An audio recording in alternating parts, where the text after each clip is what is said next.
Welcome to another edition of Free Game, sponsored by 64111 Studios. Got my man Jazz in the building. What's poppin'? What's cracking, KC? And we got Dom in the building. What's poppin'? What up, what up? So, we talking about beats, Jazz. What is the number one problem that you run in with artists who come into the studio and they bring in a beat or they want you to get a beat off YouTube? People come in the studio, I ask them, you got tracks? Yeah, man, go to YouTube and look up such and such type beat, the hottest artist right now, and then all of a sudden they hopping on the track sounding like them instead of trying to find their own lane. In most of these beats, the producers are people just like the artists. They sitting at home making beats, posting on YouTube, just like the artist is posting their music on YouTube. They just take the free beat offline. A lot of producers will put what's called a watermark in their beat. So I'm sure that Kansas City has heard, purchase your tracks today. They'll put it all through the song. It'll be on the hook, through the verses, you know what I'm saying? Purchase your tracks today. And you like, okay, is this guy really gonna just rap over this entire track and just use this free beat? That goes into another part, which is the rapport. Like if you get a beat off YouTube, you're getting it off of someone's page. They have their contact information on there. Sometimes they have phone numbers, they got emails, things of that nature. And you can just literally send them an email and ask them, yo, how much for this track?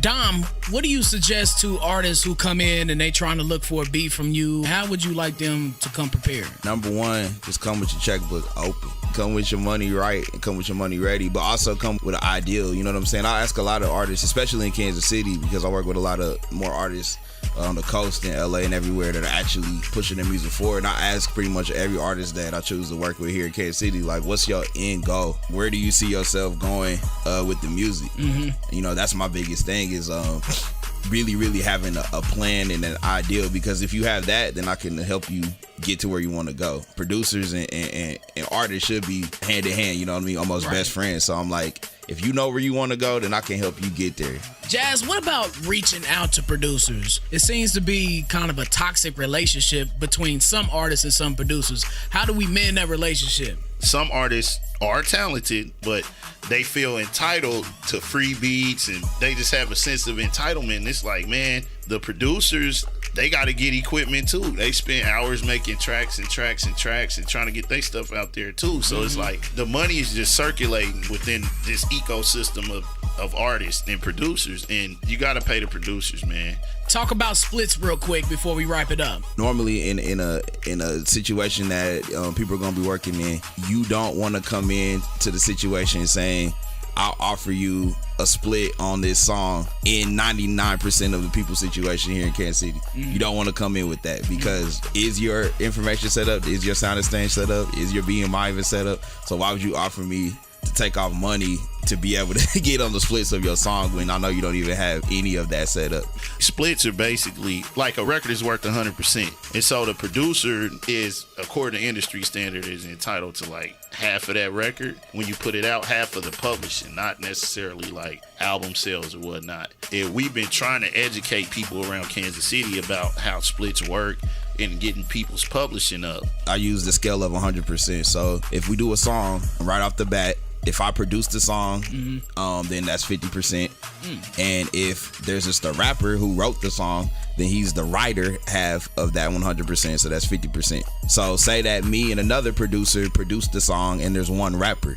Now I'm down to 25%. The other producer's at 25% on that side, and on the writer side, he remains at 50.